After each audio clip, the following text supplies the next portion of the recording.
साताऱ्यातली मुकपदयात्रा बघितली भावांनो, गळ्यातनं शब्द फुटणं झाले. ते मशाल धरलेल्या प्रत्येक मुलाच्या हृदयात त्या औरंग्याबद्दल इतका राग असेल, पण त्यांचा राग व्यक्त करायची पद्धत बघा. त्यांनी एक मुकपदयात्रा काढल्या.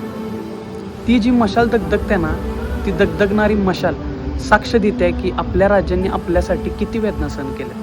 ती दगदगणारी मशाल साक्ष देते की आपल्या राज्यांनी जो इतिहास लिहिलाय ना, तो रक्ताने लिहिला गेलेला आहे. राजांनी पण जर ती पदयात्रा बघितली असेल ना, तर ते हसून म्हटले असतील की हे माझं हिंदुत्व आहे आणि या हिंदुत्वासाठी मी माझा जीव दिला आहे. त्या छावा पिक्चरमधला एक डायलॉग आठवतोय की संभाजी महाराज म्हणते की जेव्हा तू मरशील तेव्हा तुझी मुघल सल्तनत पूर्ण मरली जाईल, पण जेव्हा मी मरीन माझ्या रक्ताच्या प्रत्येक थेंबातून एक नवीन संभाजी जन्माला येईल. तो त्या पदयात्रेत दिसतोय. धर्मवीर छत्रपती संभाजी महाराज त्या मशाल धरलेल्या प्रत्येक मुलाच्या हृदयात दिसतात. एक राग व्यक्त करायची पद्धत असते, ती राग व्यक्त करायची योग्य पद्धत आपल्याला सातारकरांनी शिकवली.